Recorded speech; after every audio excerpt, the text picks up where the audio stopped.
Hey guys, just getting ready for the investigation tomorrow. Thought I'd give you guys a little inside peek on what I have to go through the day before an investigation. Basically, got to go through all the equipment, checking batteries, making sure cameras are charged up, making sure all the batteries are good, the levels are good, the equipment's working. Have to run some tests, stuff like that. Like use the thermometer, make sure the thermometer is actually showing the correct temperatures. Stuff like that. If you're interested in the hobby, then this is a little insight into the equipment and like some of the methods we use and stuff like that. If not, you probably won't like this video very much because I'm not hunting ghosts yet. So, also the other function of this is just where I'm testing out the live stream. Basically, I'm live streaming this to YouTube just using a cell phone. We're going to try something new, and that is actually doing a live stream tomorrow night showing basically different parts of our investigation. Plan to do a live stream on the trip down to where we're going. Don't want to mention it yet. It's kind of a surprise. But we'll talk about like all the background, the history, the rumors that go along with that. And, just kind of have an open discussion on the way there, on the drive. It'll be pretty cool the way I got it set up in the car. You'll be able to see all of us and everything. Almost like a little podcast, but it'll actually be live. And then, once we get there, we'll break for a little bit. We're going to set up our equipment, and then we'll bring the live stream back up. And I'm going to have that on a separate mount so you guys can actually watch us as we're going through the investigation. And who knows, you might be able to see some evidence happen live, or, you might catch us messing up and you'll be able to call it because you see it. But my hopes are that we actually capture something live and you see it. And since it's live, you'll know we didn't fake anything. So that could be cool. It's interesting. I haven't heard of any other groups actually live streaming any parts of their investigation. So maybe we're the first ones to do it. Maybe not. Anyway. Let me flip the camera around. These are our two main equipment packs here we got going. I'm here in my office, which we talk about a lot.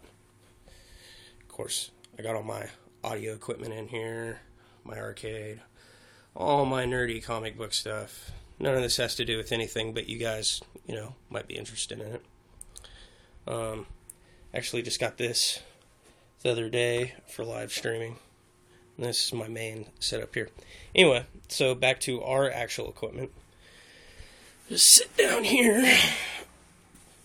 Kind of go through it. Open this up.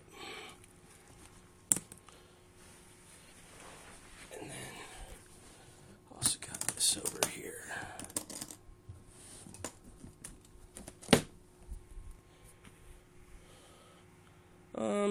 This is most of our main equipment. I got some other stuff, tripods, stuff like that. We'll get into that in a minute. But, alright, so I've got a 35 millimeter film camera here. What's good about film cameras is, since it's not digital, it's a lot harder to dispute any evidence that we capture on it. The downside of it is we don't actually get to review the evidence until we get the film developed, which can take about a week because you can't do it in store anymore. You got to send it off. Some of you kids probably never messed with film. I don't really have any testing I have to do with this. Just got to buy some film, put in it tomorrow night. Got this at like a Goodwill. I've tested it out, used it a couple of times. It does fairly decent pictures. Wish I had a DSLR film camera, but those get kind of pricey. But, this works in a pinch. Also got I still got a lot of shots left on this one. It's just a disposable film camera. Send these off in the mail. You can get these developed. What's really good is we get the negatives back with these when we get them developed, and that way we can prove that the photos haven't been tampered with. So it's always really exciting to get stuff on here. Of course, film, while it's not expensive, it's more expensive to have to buy film for an investigation every time, and thus digital photography, for obvious reasons, is what we do most of our work with. But we try to duplicate a lot of our shots with a film camera. We at least take a few shots on film in each area that we go to, in each area of the location that we go to. We try to do at least a couple of shots, and hopefully we actually capture stuff on this, but we're not always that lucky. So there's our 2 film cameras for now. Let's see, basic equipment, flashlight, check these, make sure they all work, got good batteries. Oh, that one's good. It's a little weird checking all this stuff with one hand because I'm holding this camera with the other hand. I'm going to have to come up with some kind of mount for it tomorrow. And then we got our trusty millimeter. So anyway, this is the so you guys will see me actually using this in our videos a lot. What this does is it measures electromagnetic frequencies and electromagnetic waves. It's also got a temperature sensor on it so that we can do readouts, and it's also got an infrared IR light up here. See if I can put this together with one hand. So this is the temperature sensor that goes in front. It's a little thermometer that sticks out there. It'll read ambient temperature in real time, which is really good. That plugs into the top right up here. Normally I'm not this bumbling, but I'm trying to do everything with one hand right now. So, and it's my left hand at that.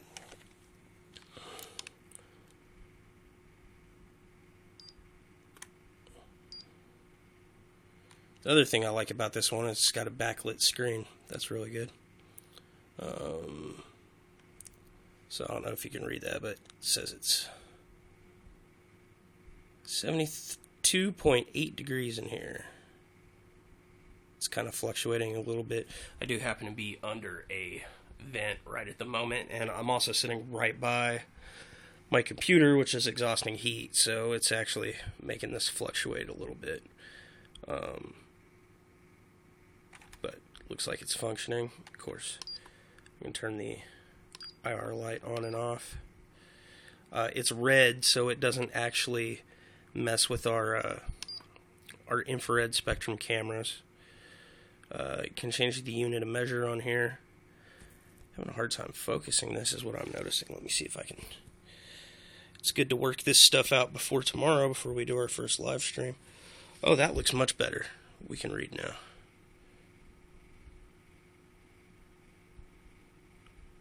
Oh, that's a really good picture. I like that.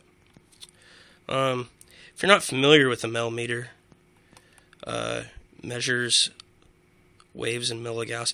And if you see I got that spike, yeah, that's not a ghost. I covered that in one of my videos, actually. Improper use of a millimeter. You see it in a lot of the professional videos a lot, but if you actually shake a millimeter, since it's got batteries in it and produces electricity, that means you actually produce your own magnetic wave. So shaking it will give you a spike. Pretty good one, as you can see. And so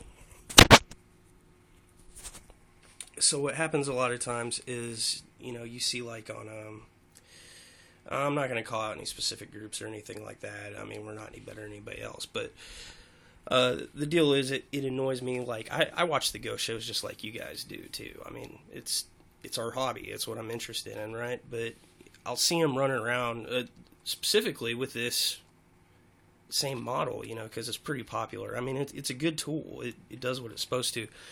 But they'll be chasing what they think is a ghost around, like moving around, just, oh, hey, look, it's over here, now it's over here. And they're actually making their own EMF spikes, and it's highly annoying. when you're using one of these, you need to move very, very slow or have it stationary, propped up, something like that. If you actually see a spike on it, you need to immediately get still, make sure that you're not moving and that you're not actually causing the reading that you're seeing. But anyway, it looks like this is good.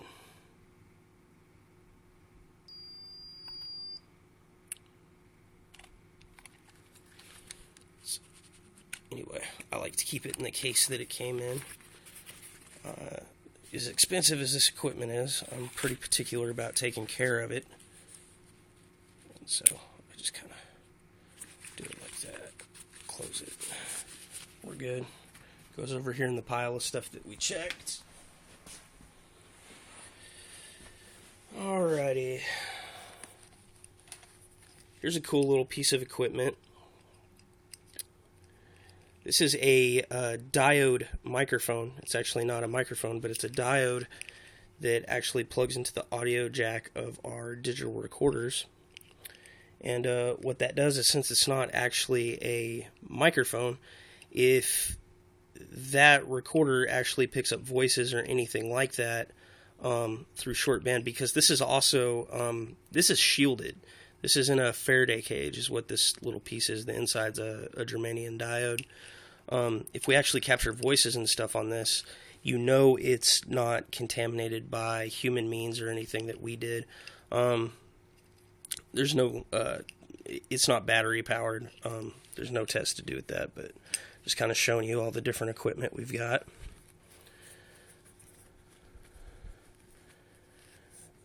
So these are our main cameras here. This one's like basically a little GoPro knockoff. It's a SJ5000. Pretty straightforward. We can use it as a webcam. I think we can actually even live stream with this one. Just charges up through standard Android adapter. So I'll be charging that up tonight, so I'll set that off to the side. Got these two handhelds. You might recognize these from one of the tutorials that I did, because this light right here I actually replaced with an IR LED. So this doesn't actually throw out any, when I activate the light on this camera, it doesn't throw out any visible light. It throws out IR light, and this is one of our night vision cameras. It's a handheld. Once again, trying to do this left-handed, but it also charges just using a standard USB cable. So set this off to the side to charge it. Same thing with this bad boy here. Actually, I can probably set them up and charge them while they're sitting in the case. This is our main camera. It's a BenQ. What I like about this camera is it actually flips between full spectrum and standard. It's pretty awesome. I have multiple batteries for this. I've got a battery charger for it, and I can charge it directly through this unit. It also uses a Android cable. This is my favorite camera to use because I can flip back and forth. It's full HD, and I have different lenses that I can put on here, you know, for different things. I have a lens and a hood that I put on it for daytime.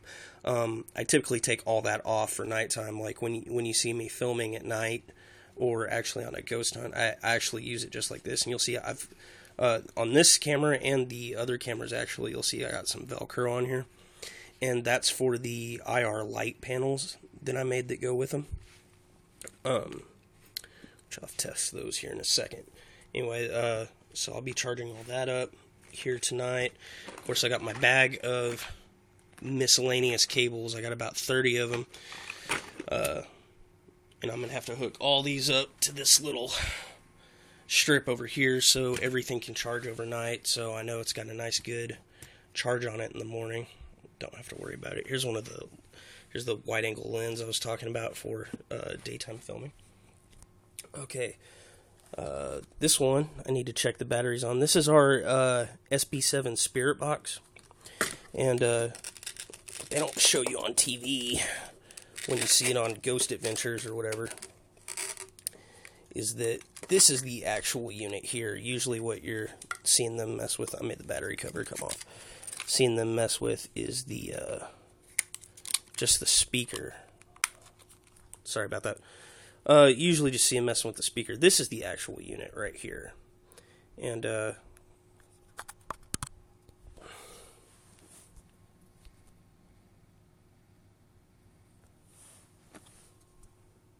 what it actually is it's just a shortwave transistor radio. If I turn it on and just turn it to a station, we're actually just listening to the radio.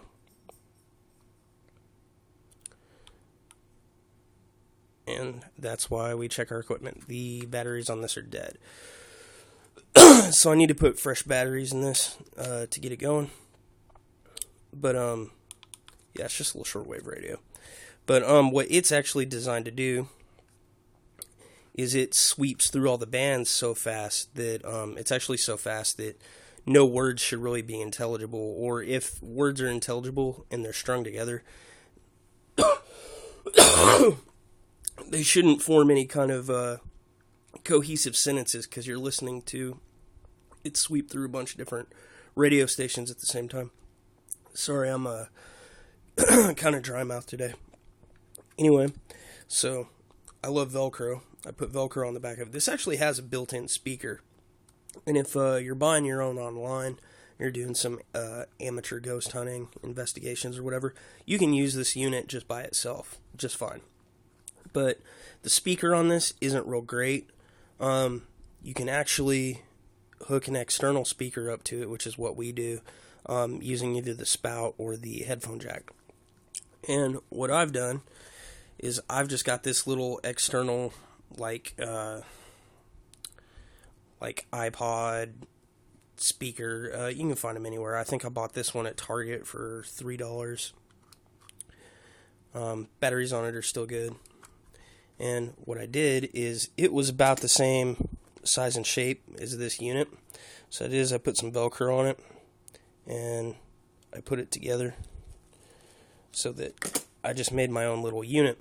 Because what's cool about this is when you're just using this, you just get static the whole time, and you kind of have to cover up the speaker with your hand to get it quiet enough so that you can answer a question so the camera can hear you.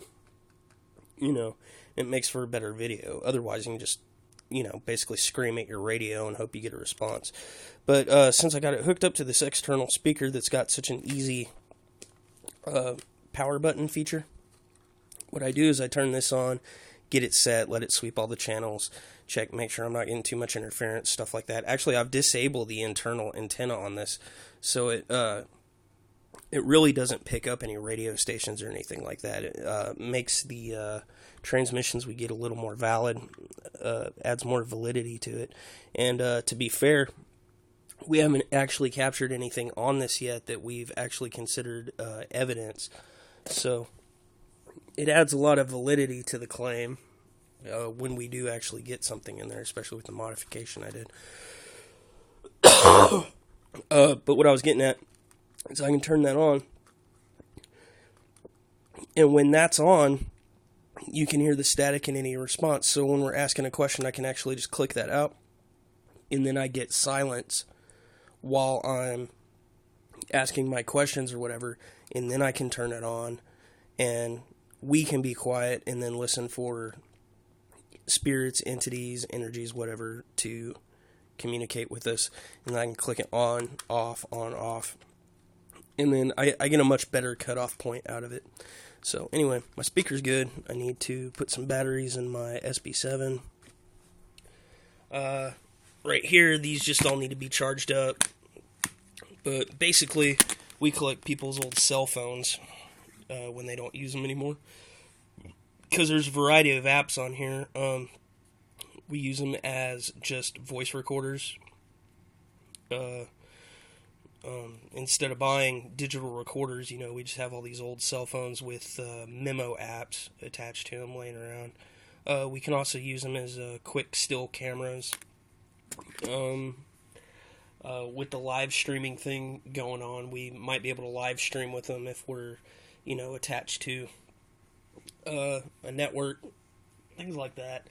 I don't really like the EMF detector apps that come on these phones for the main reason I don't trust them. I've tested a lot of them out. Supposedly they work through the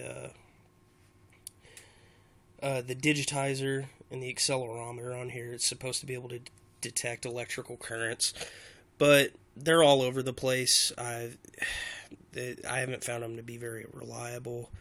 There's a few other apps we've tried. We use them as geophones a lot. The one thing that is good about these is that the accelerometer in it is very sensitive. So if you download a geophone app, which is basically it's a little app where lights will light up if the phone vibrates. And so we can set these on a table or whatever and tell the ghost to tap on it. And those apps are really good for it. So anyway, it's just kind of repurposing, some stuff that would otherwise just sit around or get thrown out. And these are actually good little bits of technology. So I always collect electronics from people, and I've been repurposing these. It's also really good for guest investigators because, we have a lot of expensive equipment that we don't want to just hand to somebody and them drop it and break it and then feel bad about it. So a lot of times we'll let them do those, and then they can do their own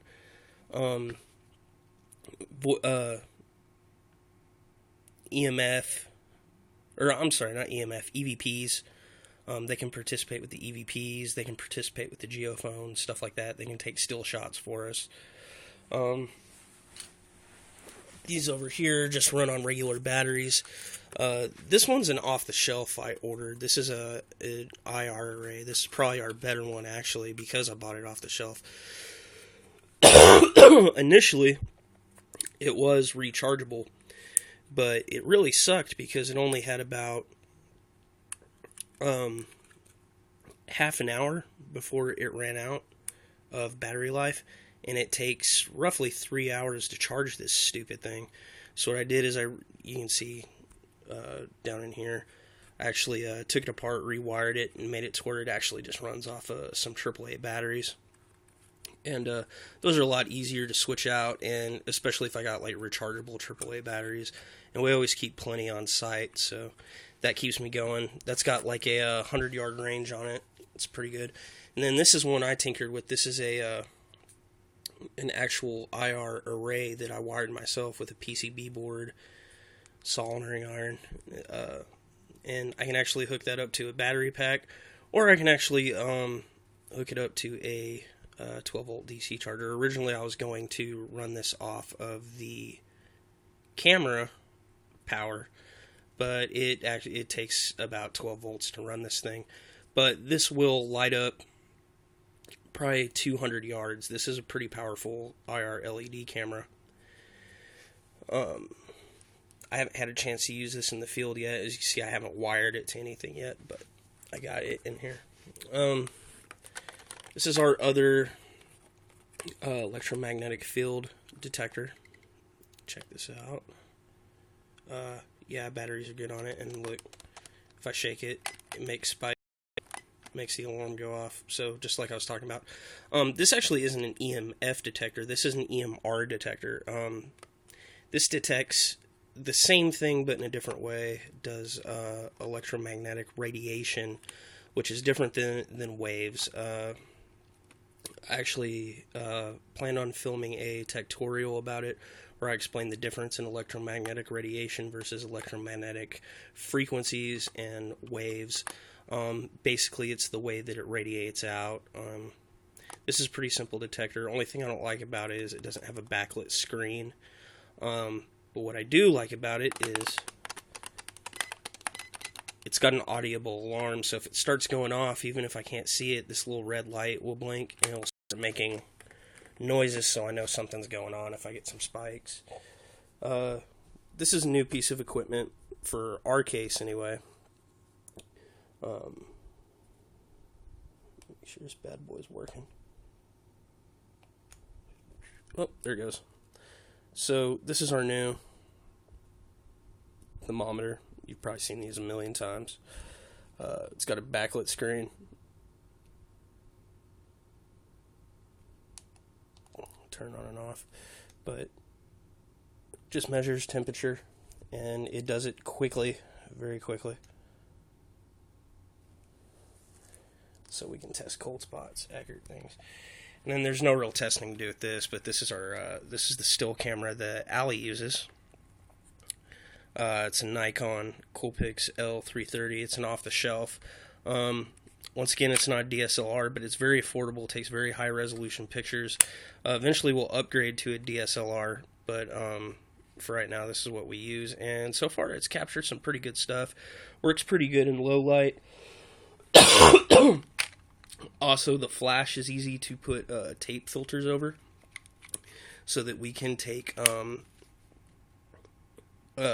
pictures with different filtered light.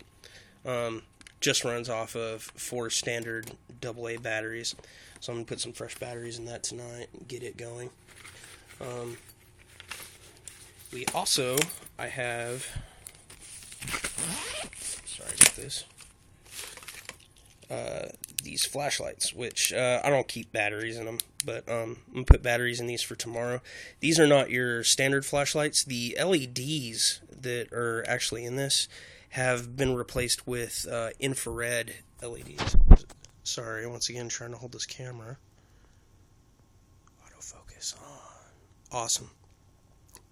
So you can see those LEDs in there. I actually replaced these when I got it. Just took the whole thing apart, rewired, resoldered them. So this doesn't, when we're shining this around, this doesn't put visible light that we can see with our eyes. It's only illumination for the night vision cameras. And I can either use them as like little spot lamps, or while I'm sitting there going with a camera, I can actually illuminate certain things and then look at it with the camera, kind of like I'm doing right now. But for night vision.